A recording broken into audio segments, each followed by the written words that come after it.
اوقات كتيرة قوي بنبقى ملتزمين بوقت معين ساعة الغدا. وصفة النهاردة هتكون في الانجاز كده في 5 دقايق هتعملي غدا سريع جدا وفيه فيتامينات وفيه بروتينات. حاجة بصراحة فوق الوصف.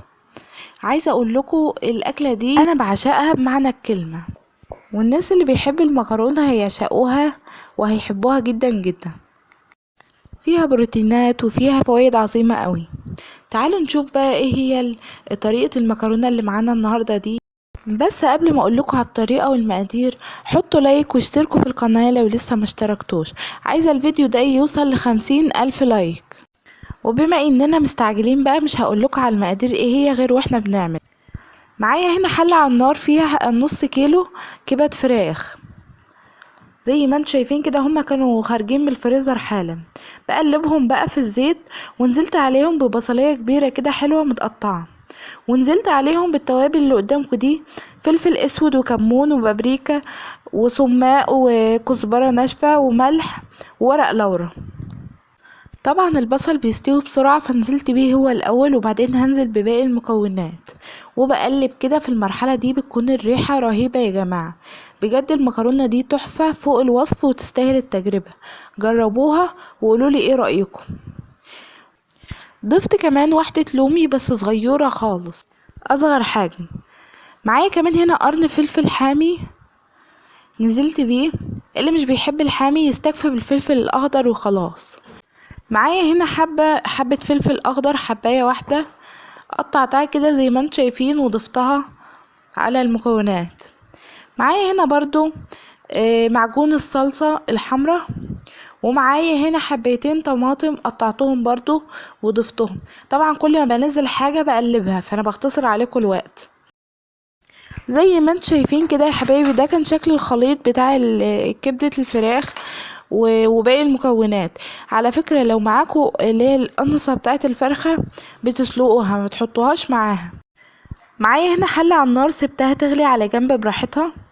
شايفين الخليط بتاعنا شكله حلو قد ايه. نزلت برضو عليه هنا ببشرة بسيطة قوي من جوز الطيب. لازم نظبط طعم الاكلة معانا علشان هي بتبقى طبق واحد من نوع معين، فعلشان اللي بياكل ما يحسش ان فيه حاجة ناقصة. فاهمين؟ ده زر ورد برضو نزلت بيه.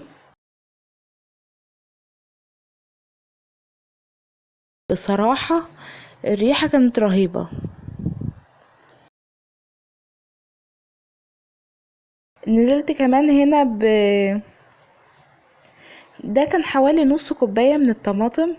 دي كانت طماطم متسبكة ومتعانة في الفريزر. احنا سلقنا كتير مكرونة مع بعض، عارفين ان احنا بنحط نقطة زيت وبنحط ربع معلقة ملح.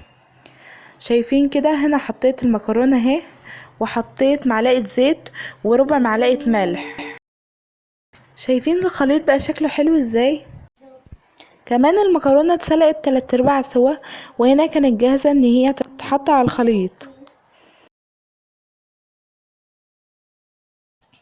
بجد انتوا لو كنتوا معايا وشامين الريحة التحفة دي، بجد كانت ريحة رهيبة. جربوا المكرونة بالكبد هتبقى روعة ومش مكلفة خالص واقتصادية جدا، وفي وقت قياسي هتعملي احلى مكرونة لاولادك. بشيل المكرونة طبعا زي ما انتوا شايفين كده من المية على الصوص على طول.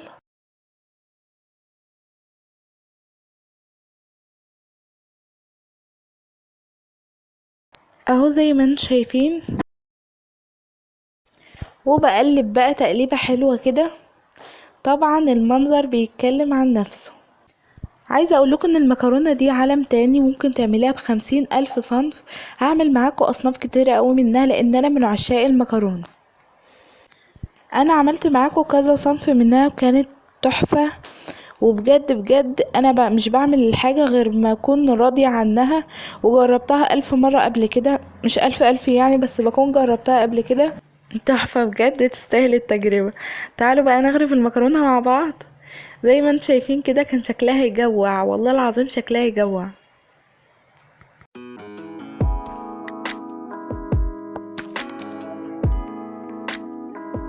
حطيت عليها رشة بقدونس كده على الوش، وبألف هنا وشفا على اللي يجربها.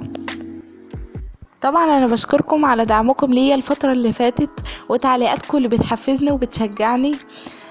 بشكركم قوي. ما تنسوش تتابعوني بقى على صفحتي على الفيسبوك مطبخ مامة هنا، وما تنسوش تدعولي دعوة حلوة كده بظهر الغيب. بيقولوا دعوة 40 غريب مستجابة، فادعولي وادعوا لنفسكم. وبشكركم على مشاهدتكم الفيديو. حطوا لايك بقى واعملوا اشتراك في القناة.